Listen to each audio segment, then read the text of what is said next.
సింహరాశి వారికి శని మహానుభావుడు 6, 7 స్థానాధిపతి అయి చక్కగా అష్టమ శని అంటే అష్టమంలో ఉండి అష్టమ శని రంధ్రశని అంటారు. మరి ఈ రంధ్రశని డైరెక్ట్గా మృత్యుతుల్యమైనటువంటి ఎన్నో ఇబ్బందుల్ని కలుగజేస్తుంది. అంటే బండి మీద వెళ్తూ ఉంటారు, ఉన్నట్టుండి మన ముందు ఉన్నటువంటి బస్సు ఆగితే పరధ్యాసలోనో ఏకాగ్రతతోనో మనం వెళ్తూ ఉంటాం, ధన్మని బ్రేకు కొట్టి ఆపేస్తాం జస్ట్ 1 ఇంచు దూరంలో. అదే మరణతుల్యం. అంటే సాక్షాత్తు మృత్యుదేవత మన ముందు నుంచుంటే మనం ఎంత భయపడతామో అంత భయాన్ని ఇస్తుంది. లేకపోతే మనం బ్రేక్ కొడితే వెనకాల వచ్చి మన వెనకాల ఇంచింత మాత్రంలో ఆగిపోయే బస్సులు లారీలు ఉంటాయి. అట్లా ఈ యొక్క అష్టమ శని ఎన్నో ప్రమాదాలని, ఆకస్మికంగా ఎన్నో దుస్సంఘటనలని, అవసరం లేనటువంటి ఆర్థికపరమైనటువంటి ఇష్యూస్ని కూడా కలగజేస్తూ ఎప్పుడో దీర్ఘకాలికంగా సాగుతూ నిదానంగా వస్తున్నటువంటి కొన్ని కోర్టు కేసులు, అంటే కుటుంబపరంగా కానీ ఆర్థిక పరంగా కానీ కుటుంబపరంగా కానీ ఈ ఎవరైతే బంధుమిత్రాదులు ఉంటారో దాయాదులు ఉంటారో వారితో కానీ, ముఖ్యంగా ఉద్యోగరీత్యా ఉద్యోగంలో కొంతమందికి అస్తవ్యస్తమైనటువంటి పరిస్థితుల వలన, లేకపోతే వారు ఉద్యోగంలో ఎమడలేక ఆర్థికంగా వీరిని ఎదగనివ్వట్లేదని చెప్పి కొంతమంది ఉద్యోగస్తుల్లో వీరికన్నా ఉన్నతాధికారులు ఆర్థికంగా ఎదగనివ్వరు కొంతమందిని. అది కూడా వీరికి ప్రెస్టేషన్ అయ్యి కోర్టులో కేసేస్తారు. ఎప్పుడో వేస్తారు, అది ఓ పట్టాన సాగదు. మాటలు చర్చలు జరుగుతాయి, మీకు ఇంత ఇస్తాము అని వాళ్ళు వస్తారు, మాకు ఇది కాదు, మాకు ఇంకా ఉద్యోగంలో ఎదుగుదల కావాలి, లేకపోతే మాకింత కావాలని అత్యాశ పెరుగుతుంది. దీని ద్వారా ఎన్నో అవమానాలు కూడా ఎదుర్కొనే అవకాశం వృత్తి ధర్మంలో వీరికి కనిపించే అవకాశం ప్రజెంట్ మార్చి 30 నుంచి కూడా బిగిన్ అయిపోయింది ఆల్రెడీ. అప్పటి వరకు కంటక శని అంటే సప్తమంలో ఉన్న శని వలన ఒక రకంగా చెప్పాలంటే భాగస్వామ్యంలో కొన్ని లాభాలు వచ్చినాయి, వ్యాపారంలో ధనలాభాలు కలిగినాయి, వివాహమైన వాళ్ళకి వివాహాలు అయినాయి. కానీ ఇప్పుడు వివాహం అయినటువంటి వారికి అష్టమ శనిగ్రహ ప్రభావం వలన కొంత ఎడబాటు కలగటానికి, లీగల్ ఇష్యూస్ కలగటానికి, పూర్తిగా దూరం అవ్వటానికి ఉన్నట్టుండి నెత్తి మీద పడిపోతాయి కొన్ని సమస్యలు. దాని ద్వారా మగవాళ్ళు కావచ్చు ఆడవాళ్ళు కావచ్చు, అంటే వివాహమైనటువంటి జంటలో ఒకరి నుంచి ఇంకొకరికి ఆర్థికంగా నష్టపోయే అవకాశం ఉంటుంది. కుటుంబం కూడా చీలిపోయే ప్రమాదం ఉంటుంది. ముఖ్యంగా వీరి యొక్క అనారోగ్య సూచనలు ఎక్కువ అవుతాయి. ఆకస్మికంగా తెలియని ఎన్నో రోగాలు వీరిని కబలించి వేస్తాయి. దాని ద్వారా ఎప్పుడూ హాస్పిటల్స్కి తిరగడం, హాస్పిటల్స్కి ధనాన్ని ఖర్చు పెట్టడం, వీటి ద్వారా వీరు చాలా ప్రెస్టేషన్కి గురై అసలు ఈ జీవితం అవసరమా అని ఎన్నో అఘాయిత్యాలు చేసుకునేటటువంటి మానసిక స్థితికి వెళ్ళటానికి అవకాశాలు మాత్రమే ఉన్నాయి. జాతకంలో గనక ఇదే శని భగవానుడు వీరికి అనుకూలమైనటువంటి నక్షత్రాలలో ఉంటూ అనుకూలమైనటువంటి గ్రహాలతో యుతి చెంది రాజయోగ ప్రదుడైతే కనుక ఆకస్మికంగా విదేశాలలో వీరికి ధనలాభం కలిగే అవకాశం ఉంటుంది. వృత్తిలో ఉన్నతమైనటువంటి కీర్తి ప్రతిష్టలు అధిగమించడానికి అవకాశం ఉంటుంది. ఎందుకంటే జన్మజాతకంలో ఉన్నటువంటి గ్రహస్థితిని రీత్యా గోచారంలో గ్రహాలు కొన్ని వాటి యొక్క వైబ్రేషన్స్ మార్చుకునే అవకాశం ఎక్కువగా ఉంది. జన్మజాతకం అనేటటువంటిది చాలా విశేషమైనటువంటిది. కాబట్టి మరి సింహరాశి వారికి ముఖ్యంగా దాయాదుల్లో అన్నదమ్ములు అంటే మేనమావ బిడ్డలు కానీ, లేకపోతే దాయాదులు అన్నదమ్ముల యొక్క బిడ్డలతో కానీ కొంత ఇబ్బందికరమైనటువంటి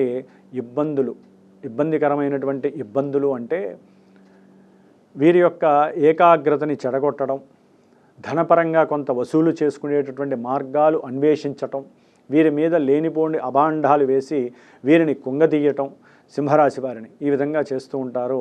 నేత్రపరమైనటువంటి శస్త్రచికిత్సలు జరిగే అవకాశం ఉంటుంది. మోకాళ్ళకి అరికాళ్ళకి సంబంధించినటువంటి చీలమండలికి సంబంధించినటువంటి కొన్ని ఆపరేషన్స్ జరిగే అవకాశం ఉంటుంది. లేజర్ ట్రీట్మెంట్స్ జరిగే అవకాశం కూడా ఉంటుంది. కొంతమందికి అయితే ఆపరేషన్స్ చేసేటప్పుడు అనస్థీషియా అనేటటువంటిది కూడా ఎక్కక అంటే శరీరానికి అది ఎక్కక ఇబ్బంది పడే పరిస్థితులు కూడా కలుగుతాయి. అందుకని మళ్ళా డబల్ పేమెంట్ అయ్యే కర్మ దుష్కృతం కూడా వీరికి పడే అవకాశం ఉంటుంది. కాబట్టి ధన విషయంలో వీరు కొంచెం జాగ్రత్తగా ఉండాలి. కుటుంబంతో ఆచితూచి మాట్లాడటం మంచిది. తొందరపడి మాట్లాడితే అది మీకు ధన నష్టంతో కాకుండా ఎదురుకుండా అవమానాలు కలిగే అవకాశం ఉంటుంది. అట్లాగే చేసేటటువంటి వ్యాపారాలలో ఆకస్మిక ధన నష్టాలు కలుగుతాయి, లావాదేవీలలో మోసాలు జరిగే అవకాశం ఉంటుంది, భాగస్వామ్యం అంటే మీరు చేసేటటువంటి వ్యాపారాల్లో భాగస్వామ్యం చీలిపోయే అవకాశం ఉంటుంది, భార్యాభర్తల మధ్య ఎడబాటు లేకుండా ఉండటానికి అష్టమ శని దోష పరిహారార్థమై తప్పకుండా వీరు శనీశ్వరుణ్ణి ధ్యానం చేయటం, స్తుతించటం డైలీ చేయాల్సిందే. ప్రతినిత్యము కూడా వీరి నిత్య కర్తవ్యంలో ఒక భాగం. అట్లాగే శని భగవంతుడికి సంబంధించినటువంటి జపము, దానము, హోమము లేదా మృత్యుంజయ పాశుపత హోమం అనేటటువంటిది కంపల్సరీ వీరు చేయించుకోవాల్సిన అవసరం ఏదో ఒక శనివారం, లేదా ప్రతి శనివారం మృత్యుంజయ జపాన్ని వీరైనా సరే చేసుకునే ప్రయత్నం వినటం కానీ చేయటం వలన కొంత ఈ ఇందాక చెప్పబడినటువంటి కొన్ని సమస్యలన్నీ కూడా కొంత అధిగమించే ప్రయత్నం చేయవచ్చు. ముఖ్యంగా ఈ యొక్క మృత్యు శనిని దూరం చేసుకోవాలంటే హనుమంతుడిని మనం ఫ్రేమ్లోకి తీసుకురావాలి. కాబట్టి సుందరాకాండ పారాయణ చేయటం, లేకపోతే వాటిలో ఒక సర్గని అంటే మృత్యు దగ్గరికి రాకుండా ఉండే సర్గల్ని ఏదన్నా పారాయణ చేయటం, లేదా హనుమంతుల వారి యొక్క చాలీస సుందరాకాండ పారాయణ చేయటం, ఇలాంటివి చేసుకోవడం ద్వారా ముఖ్యంగా మహన్యాస ఏకాదశి రుద్రాభిషేకం ప్రతి మాస శివరాత్రికి దేవాలయాల్లో కానీ మీ ఇంట్లో ఏదైనా ఒక బ్రాహ్మణ వేదమూర్తుల్ని పిలిపించి చక్కగా వారి చేత కొంత డబ్బుని కర్మగా వదిలేస్తే కానీ మీ కర్మలు పోయి, దుష్కర్మలు పోయి ఈ సుకృతం అంటే మీరు చేసుకున్నటువంటి ఈ జన్మలో చేసుకున్న సుకృత కర్మలు మిమ్మల్ని కాపాడతాయి.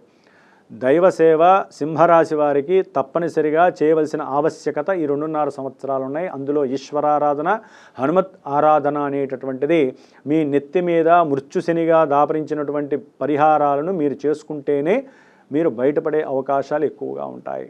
కాబట్టి వీరు తప్పకుండా ముఖ్యంగా సంతానం గురించి వెయిట్ చేసి సంతానం కలుగుతుంది అని ఎవరైతే అనుకుంటారో ఆ విషయంలో ఇబ్బందులు, సంతానపరమైనటువంటి అగచాట్లు, ఎవరికైతే సంతానం ఉందో వారి ద్వారా ఆకస్మికంగా కొన్ని ధన నష్టాలు, లేకపోతే వారు ఎదురు తిరగటం, వారు దైవాన్ని నమ్మకపోవటం ఇలాంటివి కూడా జరగడానికి అవకాశం ఉంటుంది. దాని ద్వారా మానసిక వేధ ఉండే అవకాశం ఉంటుంది మీకు.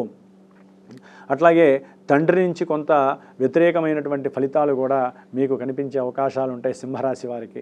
రాజకీయ నాయకులకైతే మహావేధ రోధ ఉండే పరిస్థితులు కలుగుతాయి. కాబట్టి వారిని వారు శోధించుకుంటూ జాగ్రత్త వహిస్తూ ధనాన్ని కాపాడుకుంటూ ఉండటం వలన వీరికి కొంత ఎందుకంటే డబ్బున్న వాళ్ళు ఇలాంటి కర్మల్ని నివృత్తి చేసుకోవడానికి ధనాన్ని ఖర్చు పెట్టి దాన ధర్మాదులు లేని వాళ్ళకి, అట్లాగే కాలు కళ్ళు కుంటి ఇలాంటివి ఉన్నటువంటి వాళ్ళకి ఎవరైతే ఇబ్బందులు పడుతున్నారో, లేకపోతే పక్షవాతాలు, లేకపోతే మనకి హాస్పిటల్స్ దగ్గర కానీ భోజనాలు ఎవ్రీ శనివారం వాళ్ళకి అన్నదానం చేయటం డబ్బున్న వాళ్ళు చేసుకోవాలి.